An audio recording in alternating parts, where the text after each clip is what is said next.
Time now for some analysis on all of this. Peggy Noonan, a columnist for the Wall Street Journal, David Ignatius, columnist for the Washington Post, and we have Washington Bureau Chief for USA Today, Susan Page, and David Rohde of Reuters.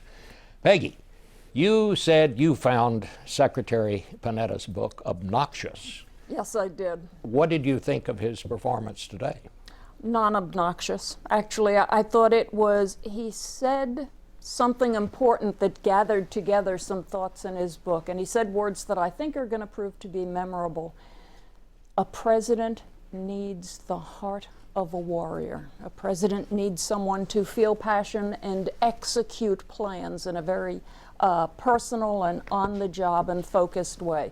So I think he made that point rather strikingly. He also made his points about ISIS and the possible need for boots on the ground over there. I found the book itself to be obnoxiously partisan. And frankly, ultimately unhelpful in that way. I always want the older and more accomplished and impressive members of our government, when they come forward and rightly share their thoughts in books and memoirs, I always want them to be a little above the battle and appreciative of those they've had arguments with. So I don't feel I saw enough of that, but I thought he was impressive today. I frankly don't agree with you on the first part of your analysis. I thought I found the book very helpful. David, what did you think of it? I thought we were seeing the real Leon Panetta. He is a passionate man when he said that the president needs to have the heart of a warrior, when he said he needs to get in the ring and fight. That's Leon Panetta talking. But I think he does believe this is Barack Obama's last chance to be a decisive president. I think that's one explanation for this book that struck so many people as a kind of assault on the president in the White House. Panetta believes deep down that it's crucial the president respond. He said one other thing that struck me today, which was the need for patience. This strategy has really just been out there a month. It's going to take some months to train up the people who can do the fighting in Iraq and in Syria to make the strategy work. And I did hear Panetta, this strong, experienced voice saying, be patient. Wait for this to go forward. And I think he's saying people will be patient if they feel they have a strong, decisive warrior president who's telling them he knows what he's doing. You know, as we were putting together this broadcast, and it's just, you know, you always have to do what do we put first? Do we do this or do we do that?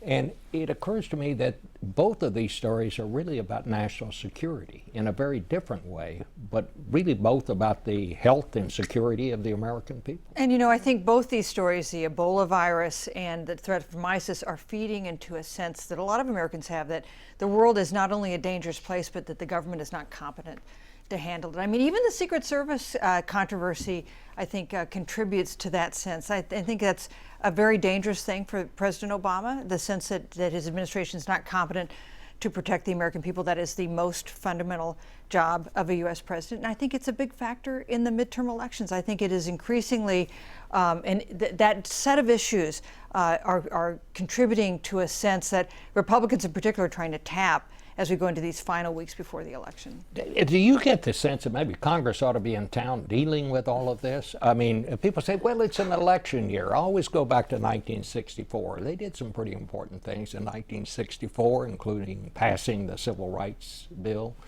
Why isn't the Congress here? That's a good question. I agree. There's sort of a growing, feeling that the government can't handle this.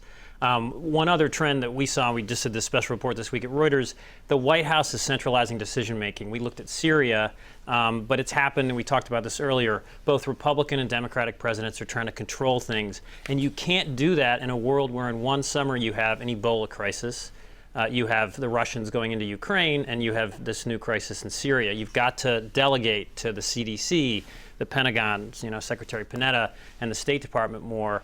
And our politics are so savage, frankly, and unrelenting that presidents kind of get in this bunker mentality, and that's what we're seeing. But I mean, if there were a case where everybody should come together and recognize we got a real problem here, I think it would be this Ebola situation. You can disagree or agree on whether airstrikes are helping, But I mean, a disease, the possibility that we may have, some sort of epidemic, I don't think we're anywhere close to that right now, but we could have.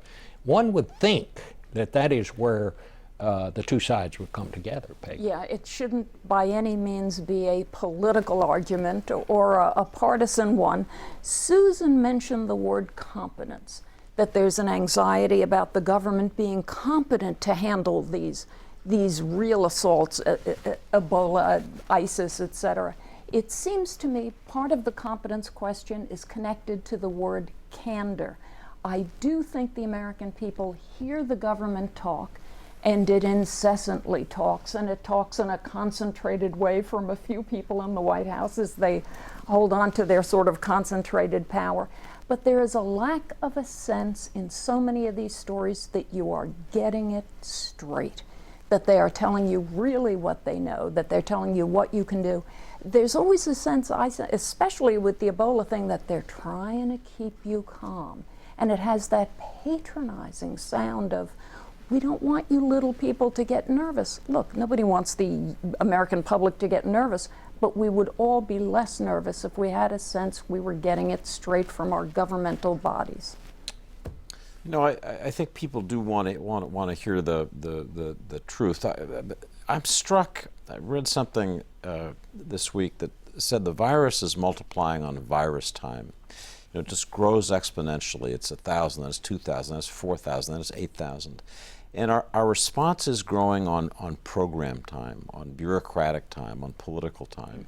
And there's a mismatch. There are two clocks, and one's running really fast and the other's running normal speed. Now, I don't think that this has been politicized, thank goodness. I do think that government officials are worried about panicking the country, which is not a crazy fear given some of the responses you see. So I think they need to be careful. They don't want to talk down to people. They want to be candid, but they need to be careful not to fuel a public panic. So, but I think that the deeper problem is until you get the two clocks in sync and then slow virus time, this is really going to look like it's out of control. But if they don't seem more candid, I understand your point about panic, but they have to seem like they are telling the truth by telling the truth. Then there will be no paranoia and sense of, oh, we're not getting it straight, they're not telling us. It's really a part of keeping people calm is being candid with them. So maybe we need more Leon Panettas who are candid. Lots of criticism this week of Leon Panetta for writing a book that's critical of a president still in office. It seemed to me that, number one, Leon Panetta has a long history. If you ask him a question, he gives you the answer of what he thinks, which is just the kind of thing that gives people reassurance in their government. The second thing is, Leon Panetta makes the point that there's still 1/4 of Barack Obama's presidency to go. His presidency is not over. We've got more than two more years. And I think he's making the case that it is possible to change course on some of these things that have been so problematic, on the centralization of power that David talks about, on the failure to listen to other points of views and sometimes to kind of talk an issue to death instead of acting decisively. And that seemed to me to be part of his motivation. David, you were about to say. Just that what we got, the feedback from administration officials as we were doing the story, is that there's a feeling both for George W. Bush and Barack Obama staff that the smallest of mistake is going to be pounced on by your political opponents, and they're just going to ravage you. And that the nature of our politics, they also frankly complain about the media, the 24/7 onslaught, the instant need for an instant position. It's very hard for them to handle. And they're afraid of taking risk, and I think that's very bad for our system, in the long term. David, you wrote a column this week suggesting, and I must say I'm sort of hearing the same thing, but not from any great sources, but that the president may be looking at making some staff changes after the election. He would not be the first president who did this about halfway into his second term. No, well, in fact, Leon Panetta is a perfect example of how a president who's in real trouble. Bill Clinton was in terrible trouble in 1994. His White House was a mess. He had a very nice, genial man named Mac McLarty who was presiding over chaos. And he brought in Leon Panetta, who cracked the whip and said, everybody reports the president through me, and that's it. There's going to be no more separate deals. And the Clinton White House began to calm down. So it shows what you can do. George W. Bush did it just the same way with Josh Bolton in his second term. So I think this White House is thinking we have 2 more years. How do we get enough bandwidth, enough intellectual capital to deal with what we know are huge problems? We've been talking about them: ISIS, Ebola, and that's just the beginning, China. And so I think they're looking. I think they're trying to think who are the people who would help.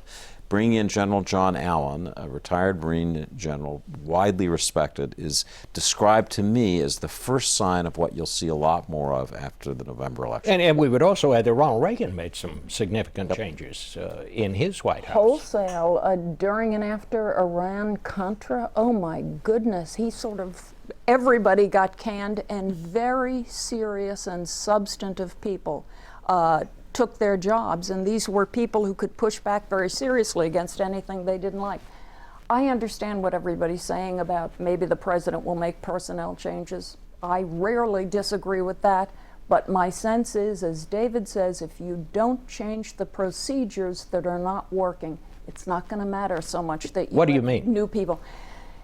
If everything is coming out of the White House and the executive agencies are lacking autonomy and freedom and become therefore passive vessels with names of subjects like energy, etc., if it is left like that, even a change of personnel won't work. If the president eases up and lets the agencies come back, help develop policy, give people outside a very small circle a voice, that will help him. Does the president simply need to talk to more people?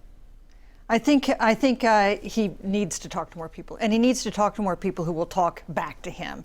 And one of the things we've seen is that the people with the greatest standing to talk back to him have left. You know, Hillary Clinton, Bob Gates, Leon Panetta, and they've been replaced by and large with people who tend to be more loyal to us, people whose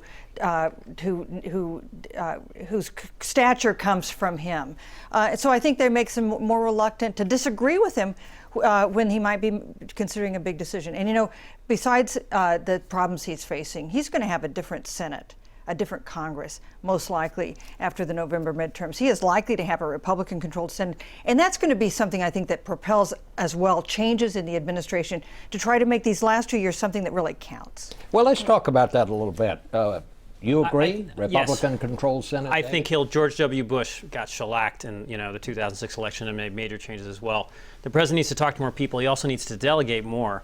But again, when we brought up sort of specific issues, we had someone, a former White House official, say that they admitted that White House now watches embassy security worldwide in the wake of Benghazi. And obviously there's a huge controversy about Benghazi. They see it as an honest mistake where they let the State Department handle it and a tragic event happened.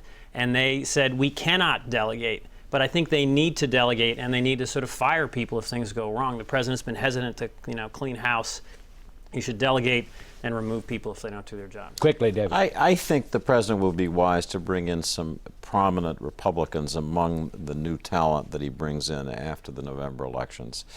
He's likely to face a Republican House and Senate. He's got to deal with that reality. And if he's going to govern amidst crisis, he needs some allies around him who will help him get something accomplished. All right. Well, thanks to all of you. And I want to thank you, and we'll be back in just a minute.